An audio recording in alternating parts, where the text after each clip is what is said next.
بسم اللہ الرحمن الرحیم الحمد للہ وکفا وسلام علی عبادہ الذین اصطفی اما بعد۔ دیکھو بات چل رہی تھی گناہوں کو روکو ورنہ گناہوں کے روکنے پر۔ تو گزشتہ بتایا کہ گناہ منکرات کو روکنے کے درجات ہیں۔ پہلا درجہ تو ہاتھ سے روکنا، دوسرا درجہ زبان سے روکنا، تیسرا درجہ دل سے برا ماننا۔ پہلے درجے پر ہماری بات چل رہی تھی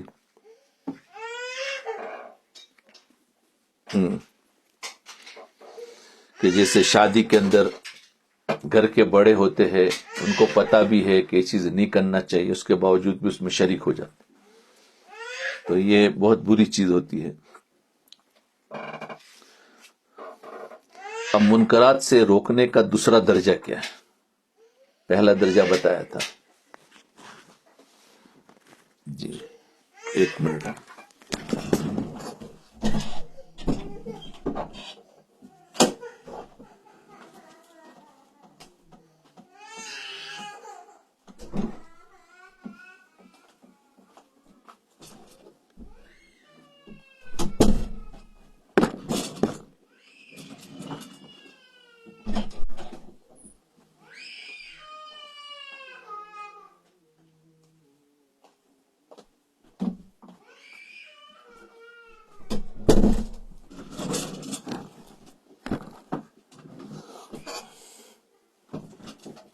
تو یہ تھا کہ منکرات کے روکنے کا دوسرا درجہ۔ اس حدیث میں حضور صلی اللہ علیہ وسلم نے برائی سے روکنے کا دوسرا درجہ یہ بیان فرمایا کہ اگر اس برائی کو ہاتھ سے روکنے کی طاقت نہ ہو تو زبان سے روکو۔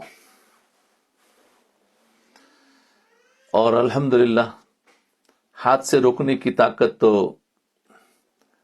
جو جیسے جس کے ماتحت سب ہوتے ہو تو وہ ہاتھ سے روکتا ہے، لیکن زبان سے روکنے کی طاقت اکثر لوگوں کو حاصل ہے۔ زبان کے روکنے کی طاقت جس میں دعوت بھی ہے، جس میں بیان بھی ہے، جس میں درس دینا بھی ہے، یہ سارے کے سارے زبان سے روکا جاتا ہے۔ چاہے ڈائریکٹ اس بات کو نہ کہا، نہیں کہا، لیکن جو معاشرے میں برائیاں چل رہی ہے، سب کو جمع کر کے ہم دعوت دے رہے ہیں، ہم ان کو ترغیب دے رہے ہیں، یہ برائی سے روکنا ہی ہے جی۔ تو اس لیے ہاتھ سے روکنے کی طاقت اکثر میں ہوتی ہے، طاقت نہ ہو تو زبان سے روکو۔ اور زبان سے روکنے کا مطلب یہ ہے کہ جو شخص برائی کے اندر مبتلا ہے اس کو ہمدردی سے کہے جی۔ جو شخص برائی کے اندر مبتلا ہے اس کو ہمدردی سے کہے، اگر انفرادی دعوت دے رہے ہیں تو، اور اگر اجتماعی دعوت دے رہے یعنی پورے معاشرے میں خرابی ہے تو ان کو جو جوڑ کر ہم جمع کرتے ہیں، جس کو کہتے ہیں نا جوڑ، اجتماعات ہو رہے ہیں، تو اجتماعات میں کیا ہے؟ یہ برائی سے روکنے کی ہی دعوت تو ہے کہ نکلیں گے، نیک بنیں گے، لیکن ہم ان کو بھلائی کی بات کا حکم کرتے ہیں، تو ان کی تشکیلیں کرنا، یہ سب کچھ اس میں ہے۔ تو جو شخص برائی کے اندر مبتلا ہے اس کو ہمدردی سے کہے کہ بھائی صاحب آپ یہ کام غلط کر رہے ہیں، یہ کام نہ کرے، لیکن زبان سے کہتے وقت ہمیشہ یہ اصول پیش نظر رہنا چاہیے۔ زبان سے کہتے وقت کیا؟ کہ حق گوئی یا حق کی دعوت یا تبلیغ یہ کوئی پتھر نہیں ہے۔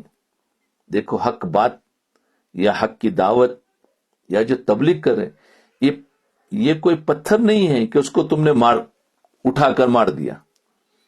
ہم کیا کرتے ہیں؟ دعوت دینا نہیں آتا ہے تو ہم وہی دین کی بات کو پتھر کی طرح اٹھا کر مار دیتے، یہ حرام ہے، یہ تم غلط کر رہے ہو، تو یہ کیا ہوا؟ پتھر کی طرح مار دیا، تو اس سے تو انسان زخمی ہوگا جی، اس سے تو معاشرے میں اور خرابی بڑھے گی۔ تو یہ کوئی پتھر نہیں ہے کہ تم نے اٹھا کر مار دیا، یہ کوئی لٹھ نہیں ہے کہ اس سے دوسروں کا سر پھاڑ دیا، بلکہ یہ ایک خیر خواہی ہے، بلکہ یہ ایک خیر خواہی ہے اور محبت اور شفقت کے انداز سے کہنے والی چیز ہے۔ جی، اللہ تعالیٰ نے صاف فرما دیا، ادعو الی سبیل ربک بالحکمت والموعظۃ الحسنہ، یہ دعوت دینے کا طریقہ بتایا، یعنی لوگوں کو اپنے رب کے راستے کی طرف، یعنی اللہ تعالیٰ کی طرف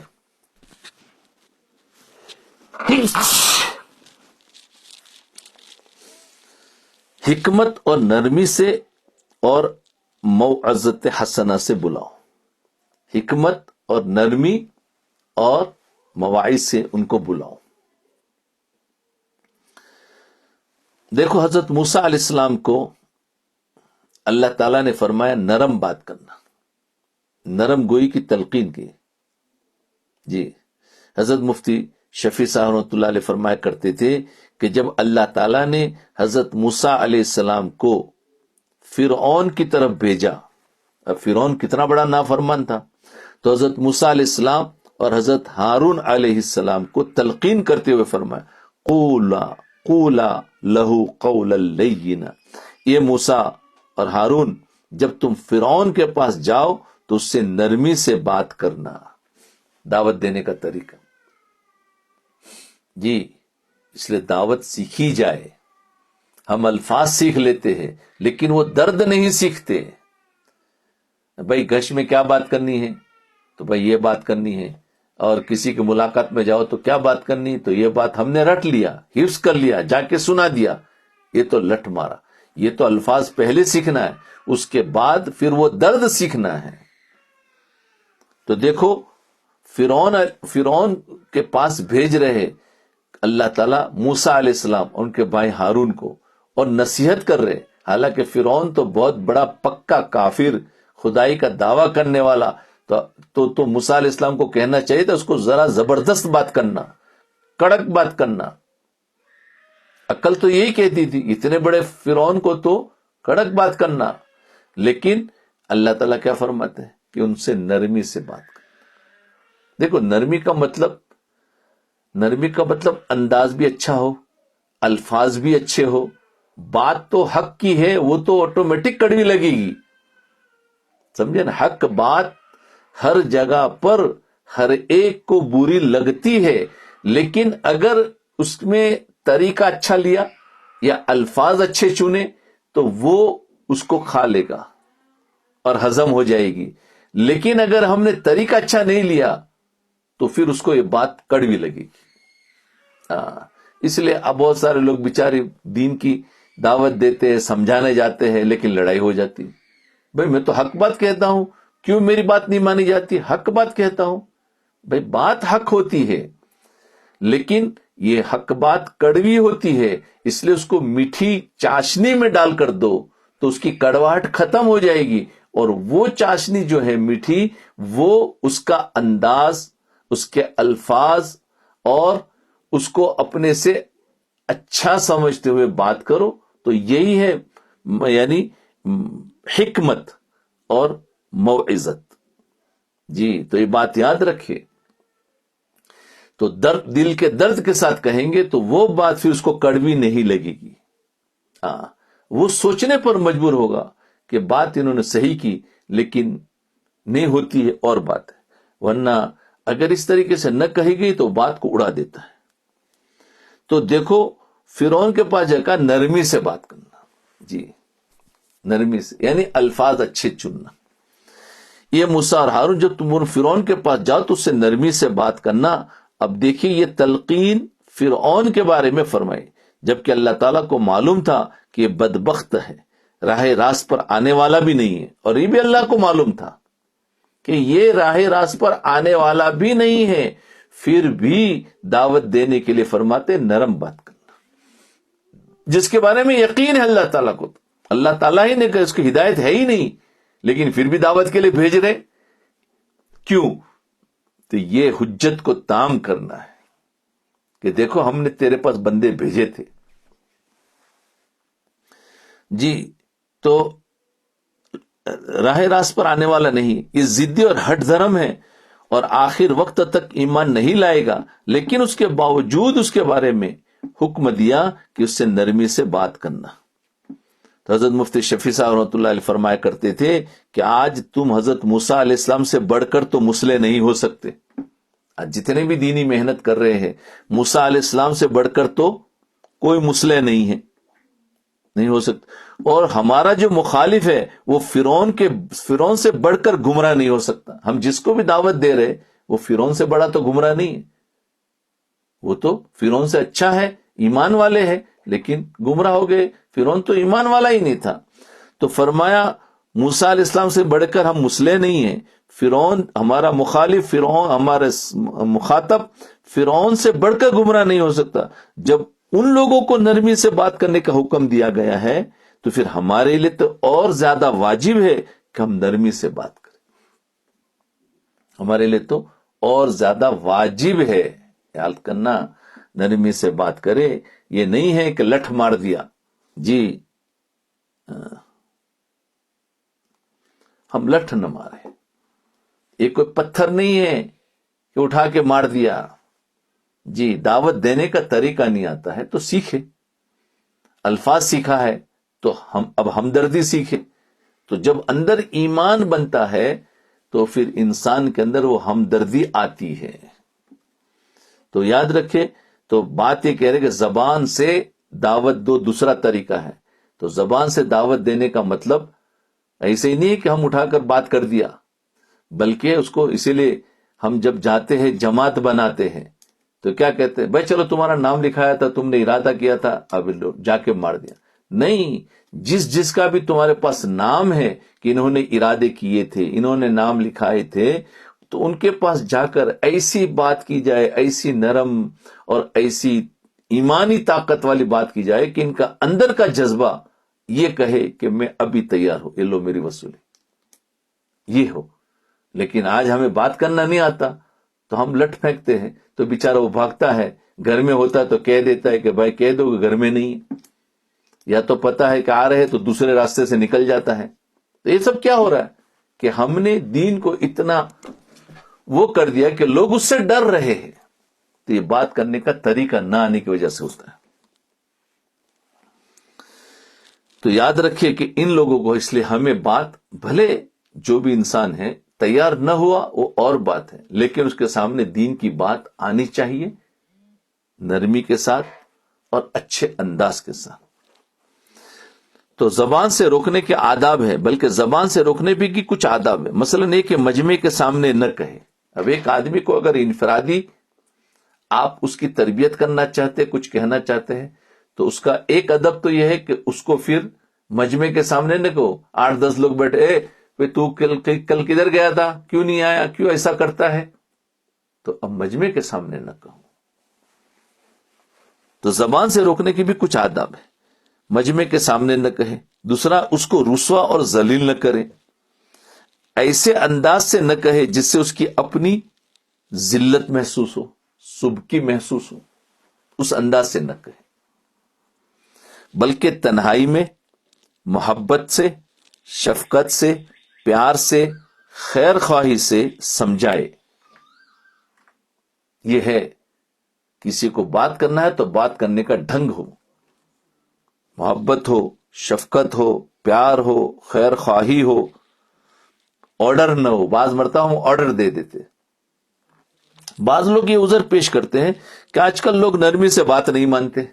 بعض لوگ یہ کہتے ہیں نہیں، اس کو تو جب تک کڑک نہ بولو تو نہیں مانتے، نرمی سے بات نہیں مانتے۔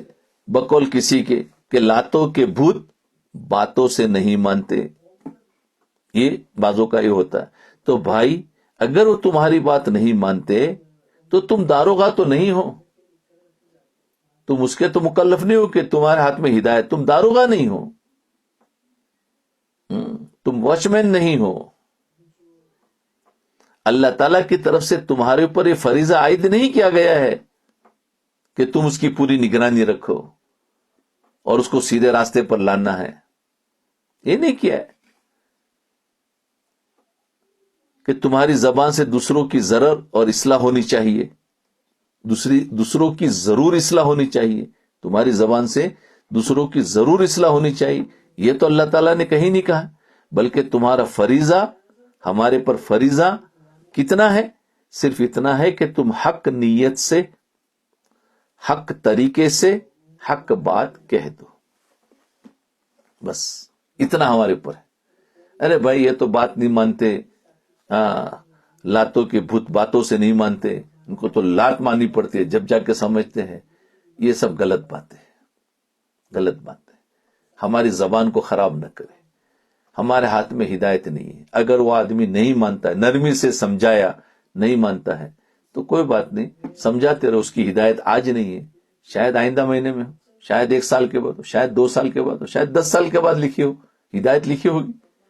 اور نہیں بھی لکھی ہے تو ہمارے پر کون سا ہے کہ تمہارے ذریعے سے کوئی ہدایت پر آ جائے؟ ہو سکتا ہے ہمارے مرنے کے بعد اس کی ہدایت لکھی ہو۔ اس لیے ہمارے دل میں ہمدردی ہو، اکتاہٹ نہ ہو، اس پر تانا نہ دے، اس کی غیبت نہ کرے، یار یہ تو مت مانتا ہی نہیں۔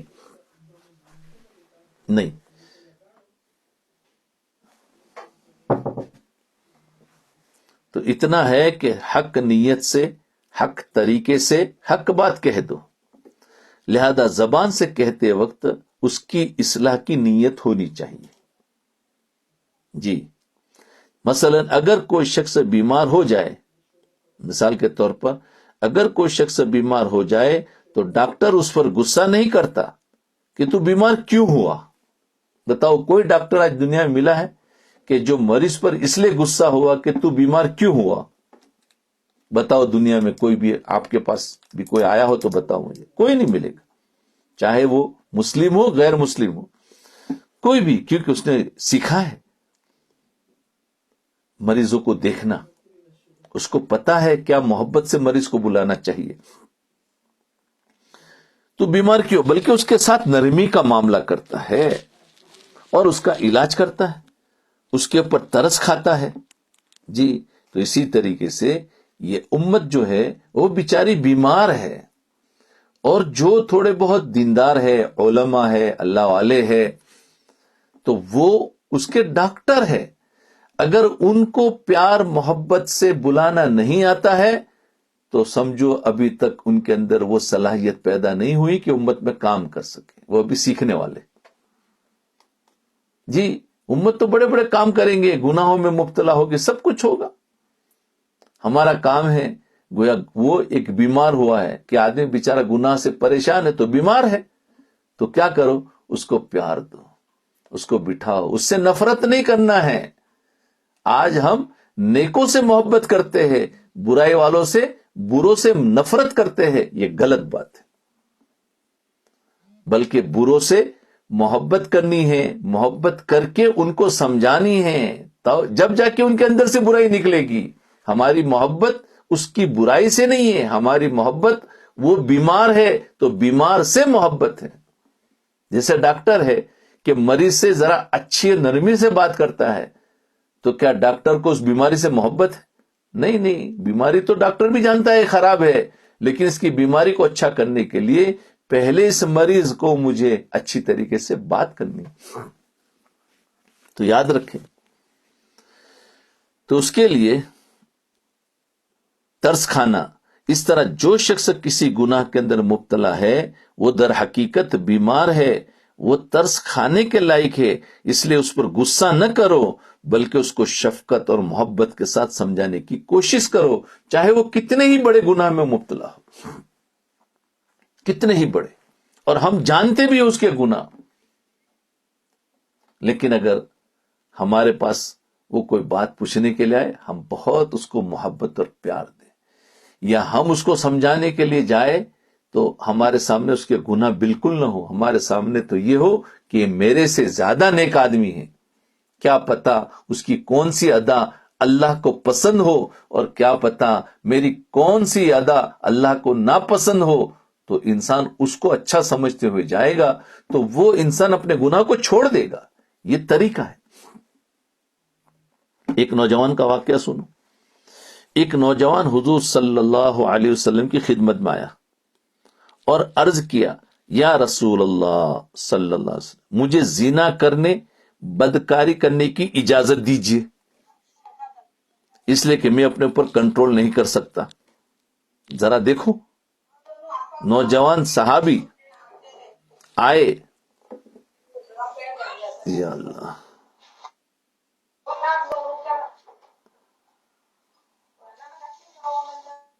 اچھا ایک تو گیا, ہو گیا جی.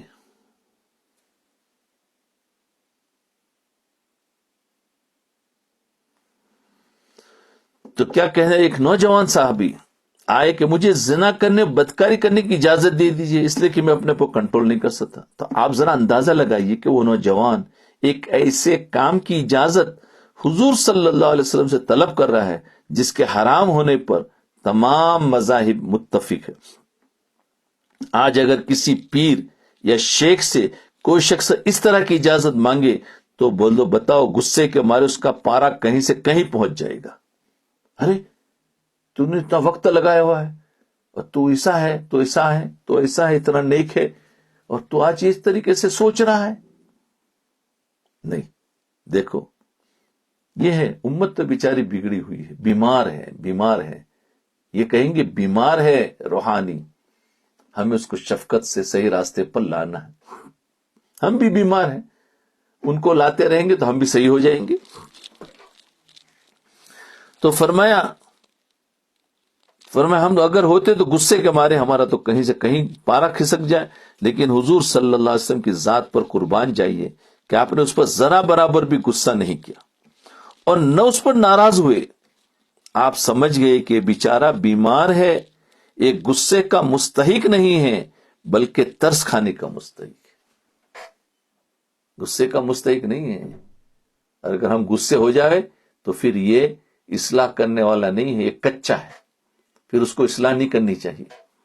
پھر اس کو تو صرف دعوت, موٹی موٹی باتیں, اس کی ترغیب دینی چاہیے. ہم اصلاح کرنا ہر ایک کا کام نہیں ہے. یاد رکھنا, دعوت الگ چیز ہے, اصلاح الگ چیز ہے. لوگ دعوت کو ہی اصلاح سمجھنے لگے ہیں. یاد رکھنا, دعوت ترغیب ہے اور اصلاح مستقل کام ہے, وہ ڈاکٹر کا کام ہوتا ہے. دیکھو, ایک تو ہے مریض کو ترغیب دینا کہ بھائی ڈاکٹر کے پاس جاؤ, تو ترغیب دینے والا وہ مرض کا علاج نہیں کر رہا ہے, مریض کو کہہ رہا ہے کہ بھائی تم بیمار ہو, تو مریض اپنی بیماری کا علاج کرنے کے لیے ڈاکٹر کے پاس جائے گا. ہر انسان بیمار کا علاج نہیں کرتا. اسی طریقے سے ہر ایک دین کی محنت کرنے والا مصلح نہیں ہوتا ہے. یاد رکھنا, ہم اصلاح میں لگ جاتے ہیں, اصلاح الگ چیز ہے. ہمیں ان لوگوں کو جو مسجد سے دور ہے, گناہوں میں ہیں, ان کو ترغیب دیں گے مسجد میں آ جا. بس اصلاح تو اللہ کرے گا, مسجد میں آ جاؤ بھائی, مسجد اللہ کا گھر ہے اور اس میں سکون ملتا ہے. اب مسجد میں آ جاؤ, آپ ہمارے ساتھ وقت لگا لو, ہماری تعلیم میں بیٹھ جاؤ, آپ کسی عالم کا بات سننا شروع کر دو, کسی کے پاس بیٹھ کر علم سیکھو. یہ ترغیب دینا ہے. آج ہم ہی نہیں, یہ حرام ہے, نہیں یہ حلال ہے, اور یہ کام ناجائز ہے, یہ کام فلاں ہے, یہ کام فلاں. ہم تو خود, یہ اصلاح والوں کا کام ہوتا ہے. تو یاد رکھے, ہمارا دعوت کے اندر ترغیب ہے, اور علماء اور جو مصلح ہے ان کے اندر اصلاح ہوتی ہے. تو اصلاح کا انداز بتا رہے یہاں کہ دیکھو کہ کیا کرنا چاہیے, ترس کھانا چاہیے. دیکھو اللہ کے رسول صلی اللہ علیہ وسلم مصلح تھے. تو ایک آیا بیمار صحابی آئے اور کہنے لگے مجھے اس کی اجازت دو. تو آپ نے ان کو شفقت سے بلایا, اپنے قریب بلایا اور اس کے کندھے پر ہاتھ رکھا. پھر اس سے فرمایا کہ اے بھائی, تم نے مجھ سے ایک سوال کیا کہ ایک سوال میں بھی تم سے کر لوں.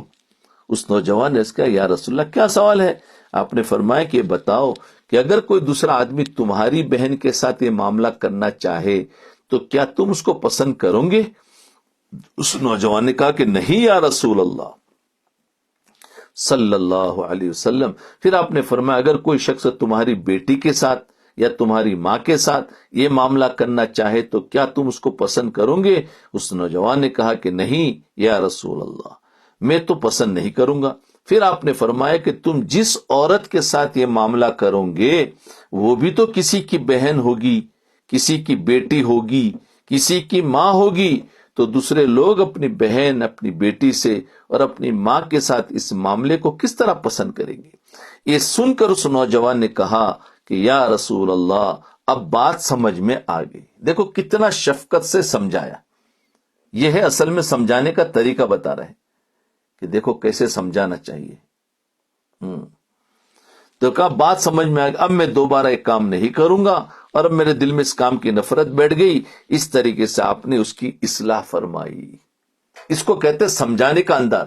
ایک تو یہ ہے کہ کوئی آ کر پوچھا میرے کو، اچھا نہیں یہ تو حرام ہے، حرام ہے، ایک تو یہ جواب ہے، یہ تو گناہ ہے، حرام ہے، بالکل نہیں کرو، تم اس کے مت جاؤ۔ اور ایک یہ ہے کہ بھائی دیکھو سمجھانے کا انداز، بھائی دیکھو اللہ تعالیٰ نے ہمیں اس دنیا میں بھیجا ہے، اللہ کی کتنی ساری نعمتیں ہیں، کیا کیا اللہ نے ہمیں دیا ہے۔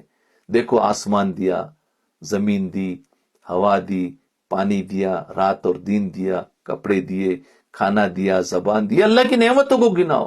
اور اس اللہ نے ہمیں اس چیز سے روک دیا ہے، اللہ نے اس چیز سے روک دیا، تو جس اللہ نے ہمیں اتنا سارا دیا ہے تو اس اللہ کی بات نہیں مانیں گے؟ تو جن چیزوں سے ہمیں روکا ہے ہم اس سے رک جائیں۔ تو یہ ہے یعنی بات کا انداز کہ دیکھو اس طریقے، اور ایک کہنا کہ نہیں بھائی یہ تو گناہ ہے، یہ نہیں کرو اس کو، تو اس سے انسان بچ نہیں سکتا ہے۔ اور اگر یہ اللہ کی نعمتیں گنایا جائے تو اس کو لگے گا یار بات تو صحیح، اللہ نے مجھے کیا کیا دیا ہے، اور میں اللہ کی نافرمانی کروں تو نعمتیں چھین لیں گا اللہ تعالیٰ۔ تو اب یہ ایک انداز ہے، میں ایک سمجھا رہا ہوں کہ ہمیں بات کرنا ہو تو اس طریقے سے۔ تو آپ نے فرمایا اس طریقے سے، بھائی انہوں نے اس گناہ کے بارے میں بتایا، تو یہ کوئی اور ہے تو اس کو نعمتوں سے گناؤ۔ اللہ کی بڑائی، اللہ دیکھو دیکھ رہا ہے، اللہ بڑی قدرت والا ہے، ہم کر تو لیں گے، ہمیں کوئی نہیں دیکھے گا، لیکن اللہ دیکھ رہا ہے، اللہ سے ہم چھپ نہیں سکتے۔ تو اس کے ذریعے سے دل میں اللہ کا خوف پیدا ہوگا، انسان گناہ سے بچ جائے گا۔ تو یہ چیز اب ہمارے اندر اللہ تعالیٰ اس طریقے سے ہمدردی اور ہمارے اندر ایک درد لائے، وہ اس کے لیے بھی ایک محنت ہے کہ انسان کرتا رہے گا تو اس کے اندر وہ درد آئے گا۔ تو یہ تو ایک نوجوان کا واقعہ بتایا کہ بات کا طریقہ کیا ہو، اس زبان سے روکنے کا۔ دیکھو ایک دیہاتی مسجد نبوی میں آیا، ایک اور قصہ ہے۔ حضور اقدس صلی اللہ علیہ وسلم صحابہ کرام کے ساتھ مسجد نبوی میں بیٹھے ہوئے تھے۔ اس دیہاتی نے آ کر جلدی 2 رکعتیں پڑھی اور نماز کے بعد عجیب و غریب دعا مانگی، اللہم ارحمنی و محمد ولا ترحم معنا احدا، یا اللہ مجھ پر اور حضور صلی اللہ علیہ وسلم پر رحم کیجئے اور ہمارے علاوہ کسی پر رحمت مت کیجئے۔ یہ دعا مانگی تو حضور صلی اللہ علیہ وسلم نے اس کی یہ دعا سن کر فرمایا کہ تم نے اللہ تعالیٰ کی وسیع رحمت کو تنگ کر دیا۔ تھوڑی دیر بعد اس اعرابی نے مسجد نبوی کے صحن میں بیٹھ کر پیشاب کر دیا۔ لو کتنی بڑی، ایک تو جلدی نماز پڑھی، پھر دعا مانگی تو اس میں رحمت کو تنگ کر دیا، پھر مسجد نبوی میں پیشاب بھی کر دیا۔ صحابہ کرام نے جس کو حرکت کرتے ہوئے دیکھا تو اس کو روکنے کے لیے اس کی طرف دوڑے۔ اب ظاہر بات ہے صحابہ اور نبی، تو صحابہ کا ایمان نبی کے ایمان میں فرق تھا۔ ہم جیسے ہوتے تو کوئی مسجد میں پیشاب کر دے تو سوال ہی نہیں ہوتا آج وہ زندہ باقی جائے، باہر نکلے گا۔ بھائی مسجد کی محبت اپنی جگہ پر، ایک آدمی نے بھول سے کر دیا تو کیا ہو گیا، تو اس کو سمجھایا جائے۔ اب مسجد نبوی کے اندر اس نے پیشاب کر دیا تو دیکھا تو اس کو روکنے کے لیے اس کی طرف سب دوڑے، اس کو برا بھلا کہنا شروع کر دیا۔ جب حضور صلی اللہ علیہ وسلم نے دیکھا تو آپ نے صحابہ کو روکا۔ حضور نے دیکھا تو صحابہ کو ٹھہرو، فرمایا کہ اس کا پیشاب مت بند کرو، یعنی کر رہا ہے کرنے دو، ورنہ اس کا پیشاب بند ہو جائے، کرنے دو، بولے سب رک جاؤ۔ تو اس کو ایسا نہیں کہ پیشاب کرتے کرتے رکوایا، بلکہ اس کو آپ نے فرمایا صحابہ کو رک جاؤ اور اس کو پیشاب پورا کر لینے دو، اس کو پیشاب کرنے دو۔ جب وہ پیشاب کر چکا تو پھر صحابہ کرام سے فرمایا اب جا کر مسجد کو دھو کر پاک کر دو۔ لو دھو کر پاک کر دو۔ پھر اس اعرابی کو آپ نے بلا کر سمجھایا، پھر اس اعرابی کو، اس دیہاتی کو آپ نے بلایا، سمجھایا۔ دیکھو بلا کر ڈانٹا نہیں، تمہاری عقل نہیں ہے، مسجد میں پیشاب کر رہے، یہ حرام ہے، یہ ناپاک ہے، تم نے مسجد کو ناپاک کر دیا. نہیں، آپ نے کچھ نہیں کہا. بلا کر سمجھائے کہ مسجد اس مقصد کے لیے نہیں ہے کہ اس میں گندگی کی جائے، اس کو ناپاک کیا جائے. یہ تو اللہ کا گھر ہے، اس کو پاک رکھنا چاہیے. اس طرح آپ نے پیار اور شفقت کے ساتھ اس کو سمجھایا. بعض مرتبہ بعض دیہاتی کو پتہ نہیں ہوتا بیچارے، بیچارے جو کبھی مسجد میں آئے ہی نہیں ہے، اور پہلی مرتبہ جو مسجد میں آتا ہے تو ظاہر بات ہے مسجد کے آداب سے واقف نہیں ہے، وہاں پر وہ بے ادبی کر دے گا. لیکن ہم اس پر ایسے غصے ہو جاتے ہیں کہ بیچارہ وہ سوچتا ہے کہ میں تو زندگی میں ایک ہی مرتبہ گیا تھا، اب آئندہ کبھی نہیں جاؤں گا. تو کیا ہوا، بیچارے کو مسجد سے دور کیا ہماری باتوں نے. تو ایسے ایسے لوگ آتے ہیں جو مسجد میں پہلی مرتبہ آیا تو نہیں جانتا ہے، تو اس کو اتنا پیار دو کہ دوبارہ مسجد میں آوے، اتنا نہ ڈانٹو کہ پھر مسجد سے زندگی بن آئے گا نہیں. تو یہ دیکھو دعوت دینے کا انداز بتایا، سمجھانے کا. آج ہمارے سامنے کوئی اس طرح اگر پیشاب کر دے تو ہم لوگ اس کی تو تکہ بوٹی کر دیں گے، لیکن حضور صلی اللہ علیہ وسلم نے اس کو ڈانٹا تک نہیں، اچھے الفاظ سے فرمایا کہ دیکھو یہ اللہ کا گھر ہے، اس میں گندگی نہیں کیا کرتے. اس کو بھی آرڈر سے نہیں، بڑے سخت الفاظ میں نہیں، نرم الفاظ میں دعوت بھی دے دی، اس کو سمجھ میں آ گیا. ہمارا انداز تبلیغ کیا ہے؟ اس حدیث کے ذریعے آپ صلی اللہ علیہ وسلم نے تبلیغ و دعوت کے آداب بتائے. آج یا تو لوگوں کے اندر دعوت و تبلیغ کرنے کا جذبہ ہی پیدا نہیں ہوتا، لیکن اگر کسی کے دل میں جذبہ پیدا ہو گیا تو بس اب دنیا والوں پر آفت آ گئی. اگر کسی کے جذبہ پیدا ہو گیا تو وہ مصلح بن جاتا ہے. آفت آ گئی، کسی کو بھی مسجد کے اندر کوئی غلط کام کرتے ہوئے دیکھ لیا تو اب اس کو ڈانٹ ڈپٹ شروع کر دی جاتی ہے. سمجھتے نہیں آتا. یہ حضور صلی اللہ علیہ وسلم کی سنت نہیں ہے ایسی طریقے بات کرنا. ہر بات کہنے کا ایک ڈھنگ ہوتا ہے اور سلیقہ ہوتا ہے. ہر بات کہنے کا ایک ڈھنگ ہوتا ہے، ایک سلیقہ ہوتا ہے. اس ڈھنگ سے بات کہنی چاہیے، اور دل میں یہ جذبہ ہونا چاہیے کہ یہ اللہ کا بندہ ایک غلطی میں کسی وجہ سے مبتلا ہو گیا ہے، میں اس کو صحیح بات بتا دوں تاکہ راہ راست پر آ جائے. میں اس کو صحیح بات بتا دوں تاکہ صحیح راستے پر آ جائے. تو یہ جذبہ ہمارے اندر ہو کہ اس کو صحیح راستے پر لے آؤ، لیکن نرمی سے. اپنی بڑائی جتانے کا جذبہ نہ ہو کہ دیکھو میں کتنا اچھا ہوں، بڑائی جتانے کا جذبہ نہ ہو. اپنا علم بگارنے کا جذبہ نہ ہو کہ اپنا علم دکھا، دیکھو میں کتنا بڑا عالم ہوں، کیونکہ یہ جذبہ دعوت کے اثر کو ختم کر دیتا ہے. بلکہ ایک عام انسان بن کر ہم نرمی کے ساتھ دعوت دی جائے. تو یہ جتنے بھی ہماری بات کو سن رہے ہیں ان کو چاہیے کہ پہلے تو کسی کی اصلاح کی طرف مت جاؤ، بلکہ اس کو نرمی کے ساتھ جو شریعت کا حکم ہے سمجھا دو. بس یہ ہمارا کام ہے.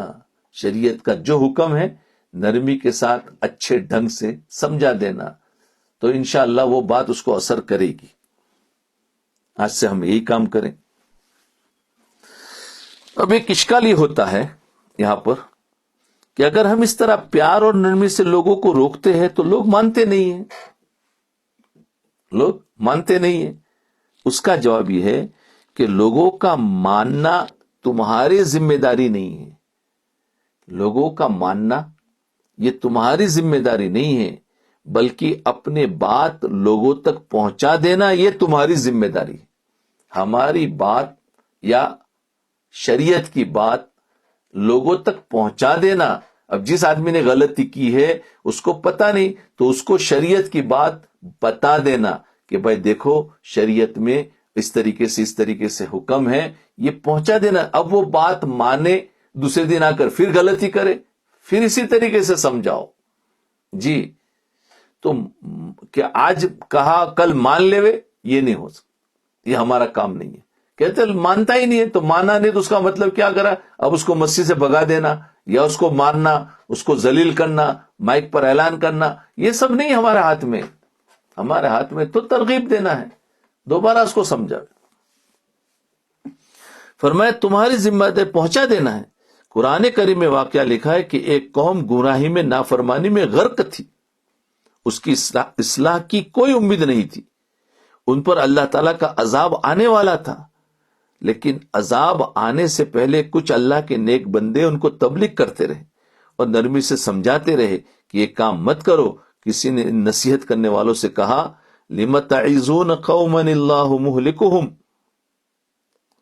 تم ایک ایسی قوم کو نصیحت کر رہے ہو جس کو اللہ تعالیٰ نے ہلاک کرنے کا فیصلہ کر لیا ہے.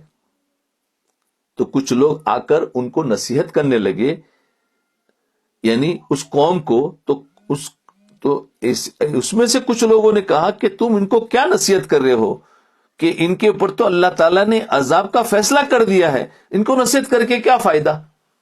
دیکھو بعض ایسے ہوتے ہیں، ان کو نصیحت کر کے کوئی ہلاک ہونے والے ہیں جس کو اللہ تعالیٰ نے ہلاک کرنے کا فیصلہ کر لیا، تو اب تو ان کی اصلاح کی کوئی امید نہیں ہے.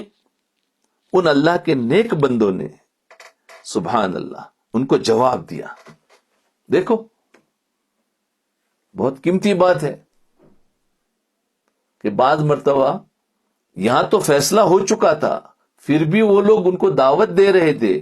اگر کہا کہ فیصلہ ہو چکا ہے تو ان کو دعوت کیوں دے رہے، اور ہم جس کو دعوت دے رہے ان کا تو فیصلہ ہمیں پتا نہیں ہے، تو پھر ہمیں کیا دعوت دے دینا چاہیے.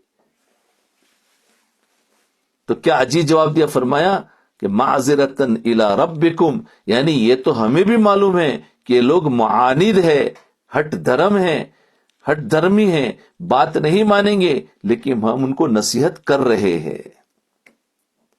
لیکن ہم ان کو نصیحت کر رہے ہیں تاکہ ہمارے لیے اللہ تعالیٰ کے سامنے کہنے کا عذر ہو جائے گا. اللہ تعالیٰ کے سامنے جب پیشی ہوگی اور پوچھا جائے گا کہ تمہارے سامنے یہ گناہ ہو رہے تھے، تم نے ان کو روکنے کے لیے کیا کوشش کی تھی، اللہ تعالیٰ پوچھیں گے. اس وقت ہم یہ عذر پیش کر سکیں گے کہ اللہ یہ گناہ ہمارے سامنے ہو رہے تھے، لیکن ہم نے اپنے طور پر ان کو سمجھانے کی کوشش کی تھی اور راہ راست پر لانے کی کوشش کی تھی. یا اللہ ہم ان کے اندر شامل نہیں تھے، یہ بات کہہ سکیں گے. تو انہوں نے کہا کہ ہم اس لیے کہہ رہے ہیں، ان کو دعوت دے رہے، یہ تو پتا ہے کہ بات ماننے والے نہیں ہیں، لیکن پھر بھی ہم دعوت دیں گے. کل اللہ تعالیٰ ہم سے پوچھیں گے کہ ایسے ایسے تمہارے سامنے گناہ ہو رہے تھے، تم نے کیوں نہیں روکا؟ ہم کہیں گے اللہ ہم نے تم کو روکا اور ہم ان میں سے نہیں تھے. کیونکہ روکنا اس بات کی علامت ہے کہ تم ان میں سے نہیں ہو، اور نہ روکنا اس بات کی علامت ہے کہ تم بھی ان کے ساتھ شریک ہو، چاہے کتنے ہی نیک ہو تم، لیکن ان کے ساتھ شریک ہو. تو روکنے سے کیا ہو جاتا ہے، چاہے وہ رکے یا نہ رکے وہ ان کا ہاتھ میں ہے، کیونکہ ہدایت ہمارے ہاتھ میں نہیں، اللہ کے ہاتھ میں. لیکن ہمارا روکنے سے ہمیں پتا چلا کہ ہم اس کے ساتھ شریک نہیں ہیں. جی تو فرمایا ہم اپنے طور پر کو سمجھانے کی کوشش کی اور راہ راست پر لانے کی کوشش کی. اللہ ہم ان کے اندر شامل نہیں تھے. ایک داعی حق اور تبلیغ کرنے والا اپنے دل میں جواب دہی کے احساس کو